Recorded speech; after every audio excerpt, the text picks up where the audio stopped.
What's going on, family? I'm Scrapbook Boxing Museum at the Forgotten Fisticuffs series. I'm going to continue my conversation with you concerning the complete history of boxing. We're going to take a look at Ike Williams.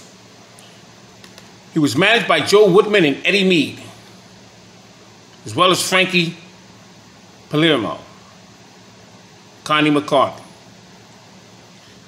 Ike Williams was born August 2nd, 1923 in Brunswick, Georgia. He would die September 5th, 1994.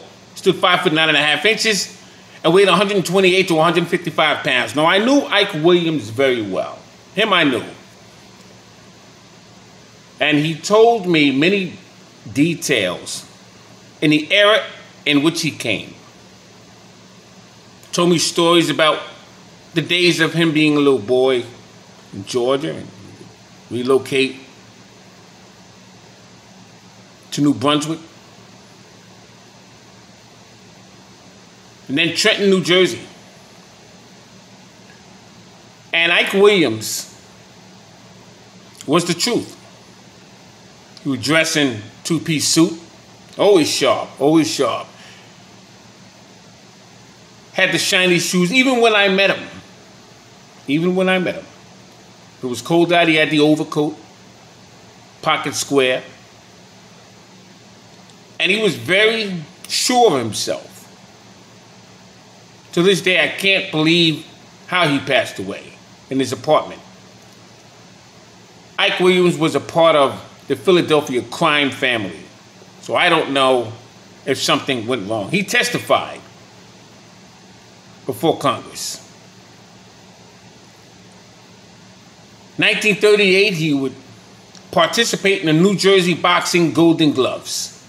March 15, 1940, August 12, 1955 would be the reign of his career. Had a total bout record of 154 contests, 105 wins and 60 knockouts.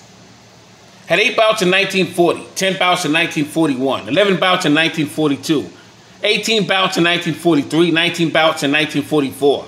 Was in the ring with Bob Montgomery, 2 separate occasions. He would stop Bob Montgomery in 6 rounds, and he'd be stopped as well. Philadelphia. KO by in 12 rounds. Luther Slugger White, Sammy Angot, twice. Was in the ring with Freddie Dawson. Rudy Garcia. Willie Joyce lost 10 rounds to him. 11 bouts, 1945. Willie Joyce 3 times.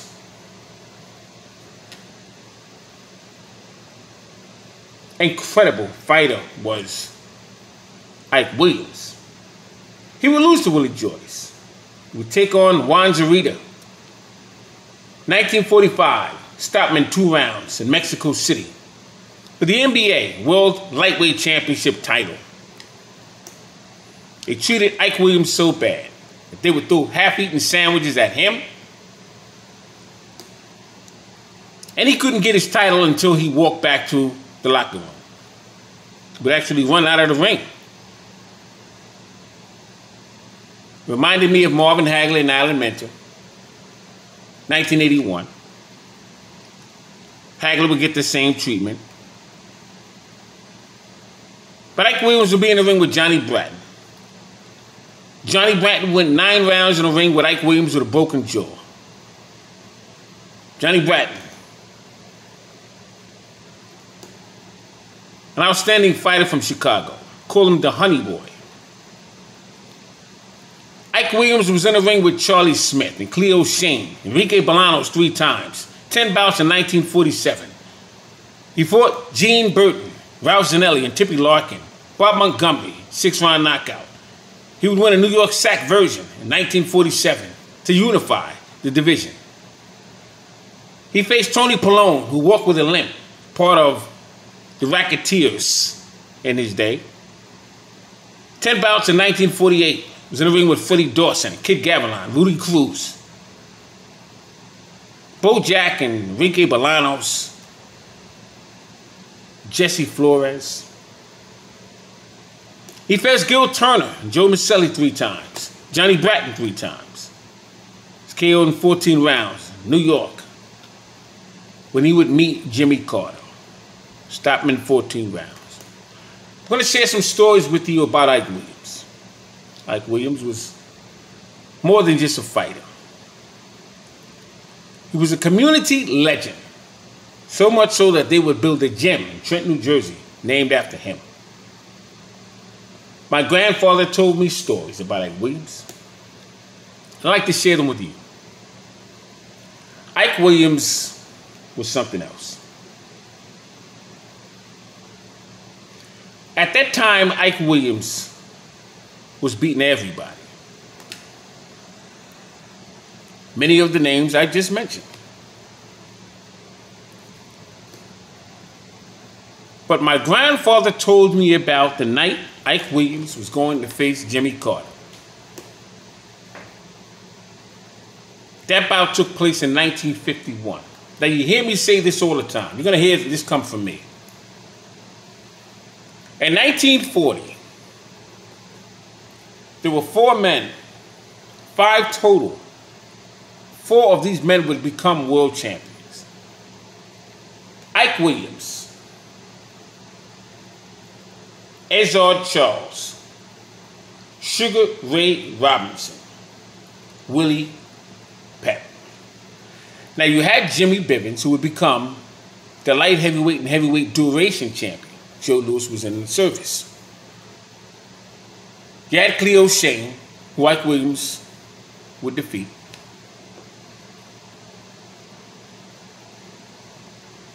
You had Jake LaMotta, had his first fight in 41, but he turned professional in 1940.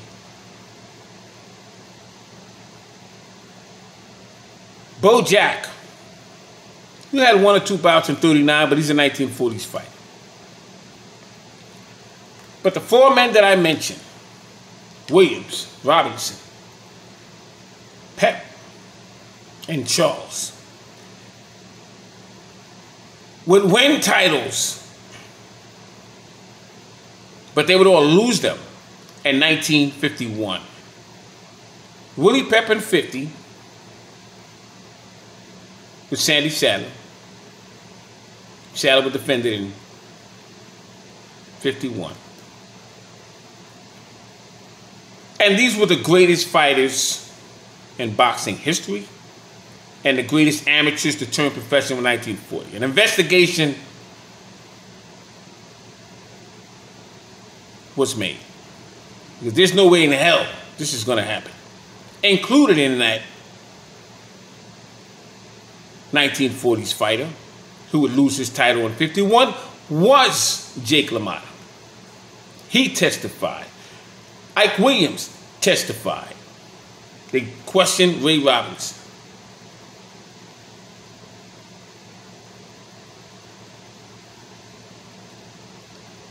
My grandfather told me about the story. And I've mentioned this to you. No history books. I'm telling you what happened. My grandfather's sitting there looking at this. Jimmy Carter used to date a girl named Lulu Bell. That was her name.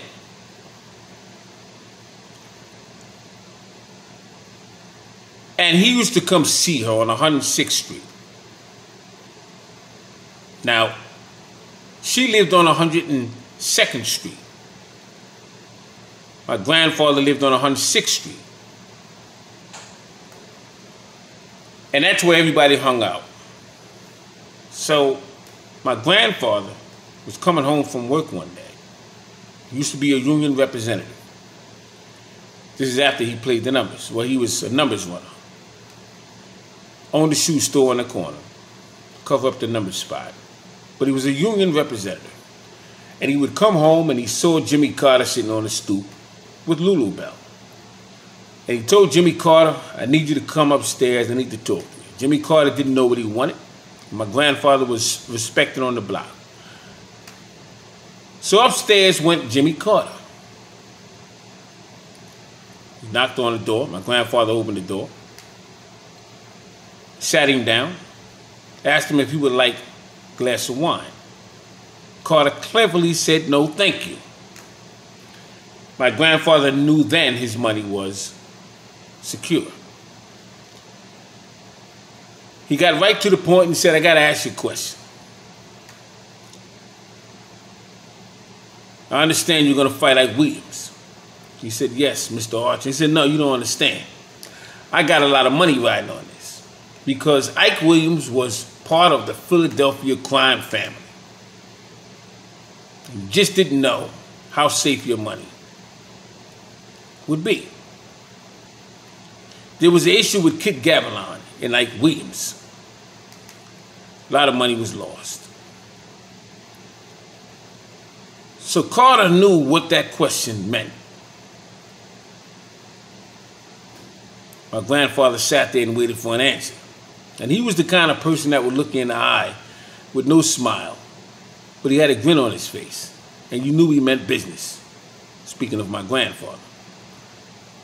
So Jimmy Carter told him, yes, I'm going to knock out Ike Williams. Grandfather said, that's all I need to know, because Ike Williams would never take a dive. What he would do, he would pull the reins off, as they call it. He wouldn't open up on a fighter once he had him hurt. But he's not going to lay down for a fighter. That he didn't do. And my grandfather asked Jimmy Carter, as he's pouring a glass of wine for himself, any idea when this may happen? What he meant was, is there a specific round? Jimmy Carter assured him, this is pretty much on the up and up. All I know is I'm going to knock this man out. Okay? Joe Sandy Sadler used to like Lulu Bell. He would come down the block and he challenged Jimmy Carter to a fight because Lulu Bell was sitting between the knees of Jimmy Carter, leaning on the car. You're following me. He didn't like it. But all in all, Ike Williams was one of the greatest lightweight champions of all times. Now that Carter and Williams fight, people couldn't believe it. When Williams was knocked out in the 14th round, my God. You see, boxing at that time was much different then than it is now. Although there was racketeering and there was mob and there were set-up fights, but the men were very proud. Give me a handshake is like a vice grip, shaking a vice grip. These men meant business. Different reason for being in there. So part of my conversation with Ike Williams, he told me about Juan Zorita, when he defeated Juan Zorita, 45. Well, let's talk about Juan Zorita. He fought from 1932 to 1938. Had 131 wins, 23 losses, 48 knockouts, 155 bouts combined. Born May 12, 1917 in Mexico. When he died March 23, 2000, I met Juan Zorita. 82 years of age at the time of his death, he would have a coma. And he would reside in Mexico City. Now, he was a southpaw lightweight. Let me tell you about why Juan Zorita was an outstanding fighter. Because Juan Zorita had a movement. And you see some of the fighters catching on to this today, where he would keep his hands up high, but he would move side to side and drag his right foot around, not around his back foot, but around the heel of his back foot. And he would shoot forward. He didn't drop his hands. He was very fast with his hands. This gave a lot of men problems.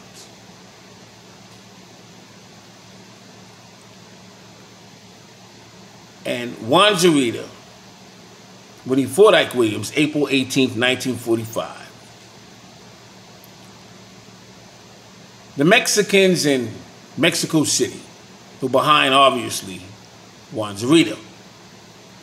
When Ike Williams was stopped in 2 rounds, it was something that they've never seen. Now, Juan Zarita was in the ring with Midget Wargas and Speedy Dado, Cisco Escobar, Henry Armstrong, and Bo Jack, many great fighters.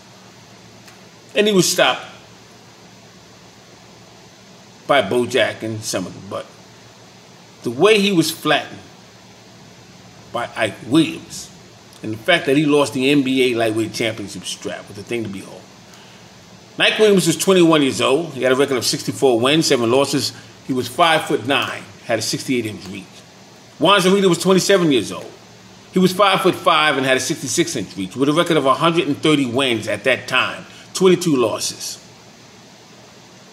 He fought Bo Jack, Aldous Spalding, Mike Belois. He was something else. March 31st, 1944, Juan Zarita lose 10 rounds. New York's Madison Square Garden for the 17,593 spectators. He would lose to Bo Jack. You see, my point is, Juan Zarita was a name on the record of Ike Williams that many respect because they knew about Juan Zarita. You don't hear much about him. Hardline Boxing talks about him. He can tell you. This man was something else. He would face Lulu Castellino, Maxie Berger, Willie Joyce.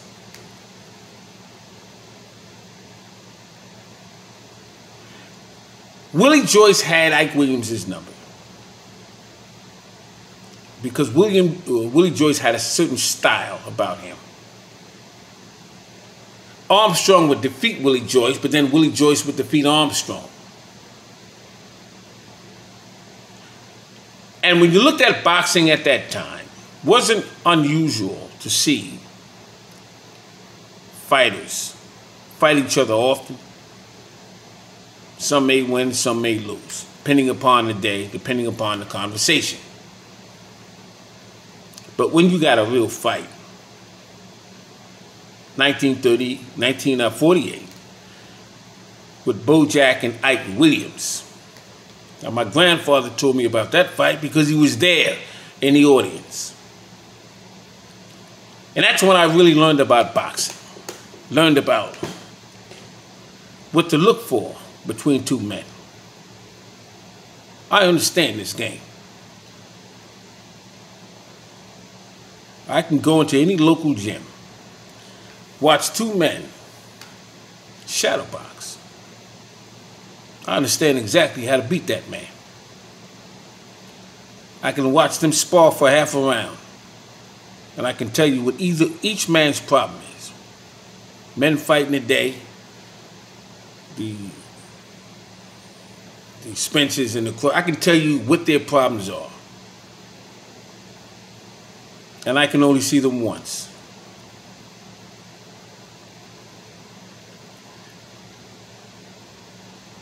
And I learned that through my grandfather and my father. They're very intelligent when it came to this game called boxing. And Bo Jack went into that ring. He underestimated Ike Williams. Ike Williams had an issue with Bo Jack. Not Bo Jack himself, but the attention that Bo Jack received in Philadelphia. Because when Ike Williams faced Bob Montgomery, 1947, Ike Williams was not credited for being champion. Bob Montgomery was, because Bob Montgomery had the New York SAC and Ike Williams had the NBA. Bob Montgomery got the title away from Bo Jack.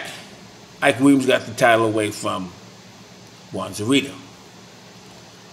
All those men fought one another. But because Ike Williams was supported by the Philadelphia crime family, they were being investigated.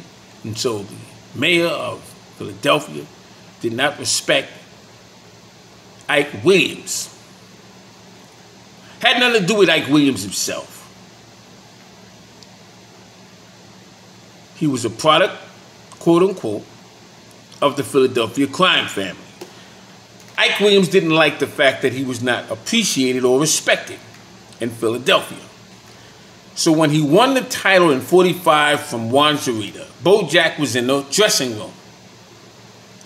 Ike Williams came back with juice stains all over his body.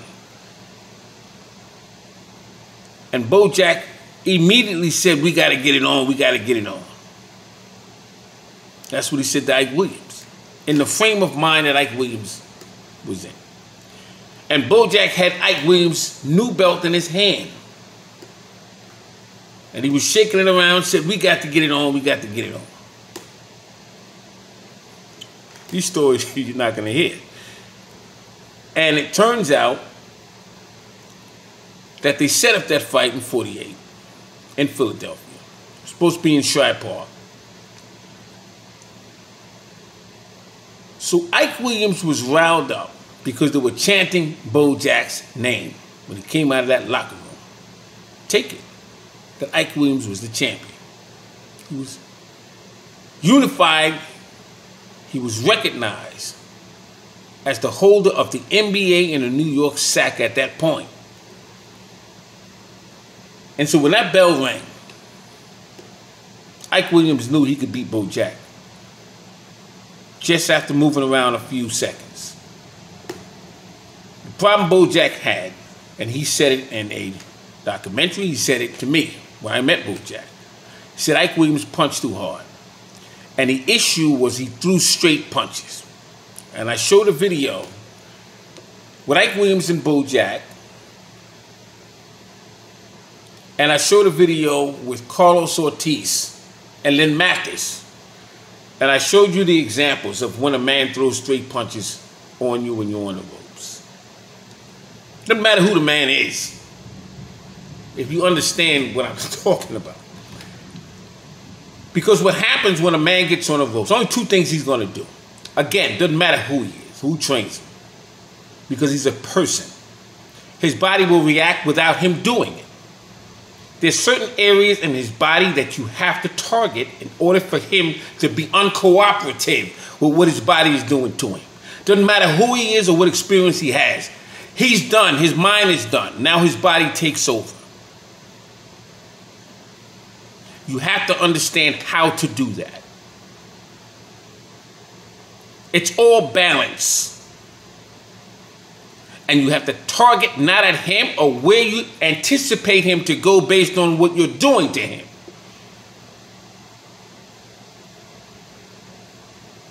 It's like shooting a basketball as you're moving away. You don't shoot it at the hoop. You shoot where the ball should be landing by the time it gets to the hoop. That's how you throw a punch. The man is moving his head and doing all this kind of stuff here. There's a way to stop that. Ike Williams understood how to do that. He was trained old school. There's places under the heart that will stop that. Again, doesn't matter who you are. I can't say this enough. I can't. The bluffing that goes on, those big names, he's a person. Intimidation is what causes the problems that you have. The lights and everything else. Bojack was a Bowen fighter. And he said, you have to kill him where you got him. He's in there to fight. He's not going to run.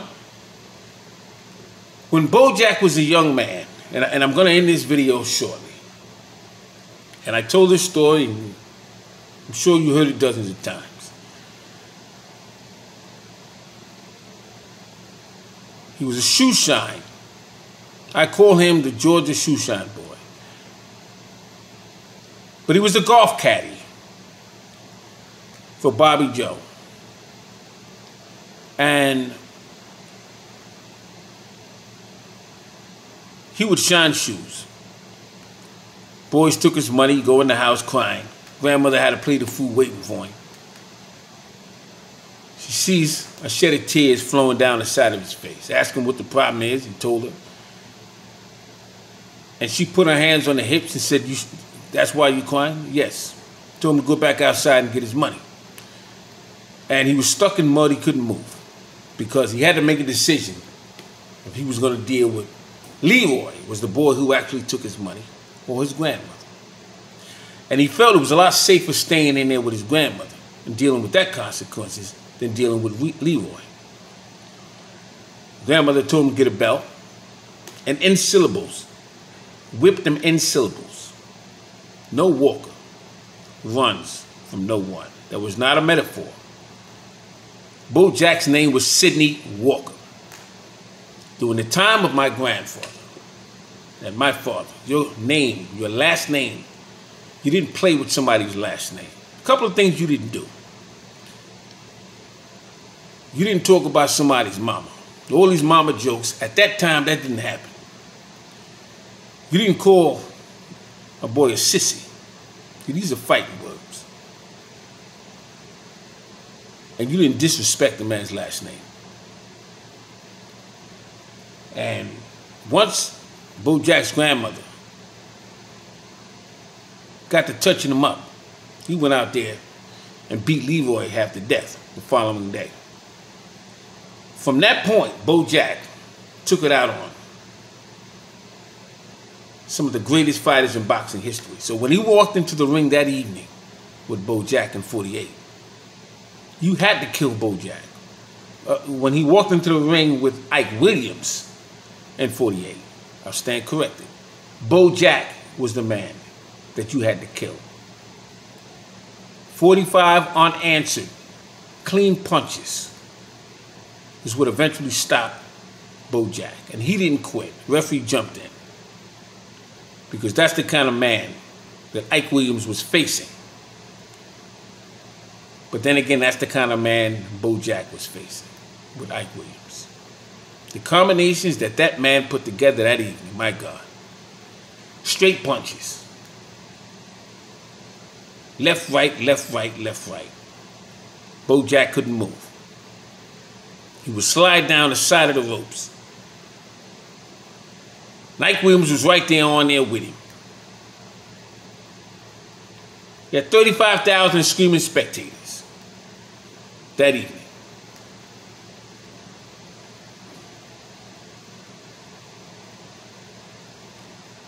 When you look at Bo Jack and Ike Williams, Willie Joyce and Bob Montgomery, you have to say to yourself, that was some error.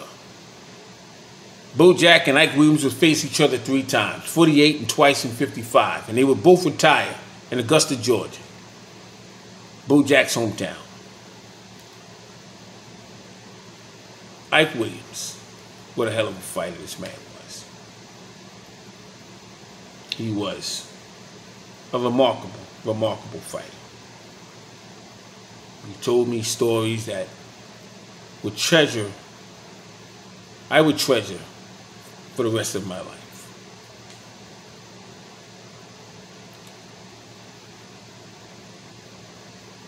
He tried to tear the head off of Bo Jack because of what I told you. But it didn't help that Bo Jack would shoot a bolo punch and uproot the left, or the right top tooth, of Ike Williams. He lost a tooth. And this infuriated the man because he was a clean fighter. He was somewhat controlled, if you will, by the mob. Had a family. All he wanted to do was fight and win. He was an outstanding amateur. And Mr. Gray was in the front row looking on. And Mr. Gray made a gesture, from my understanding. He kind of took his hand and went it across his neck. Ike Williams turned on the pressure and eventually got Bo Jack out of there. I'm Scrapbook Boxing, Museum of the Forgotten Fisticuff series. All great fights, all great fighters will never be forgotten on my channel. I will continue my conversation with you concerning the complete history of boxing. Until the next video, thanks for listening. Be well. Peace.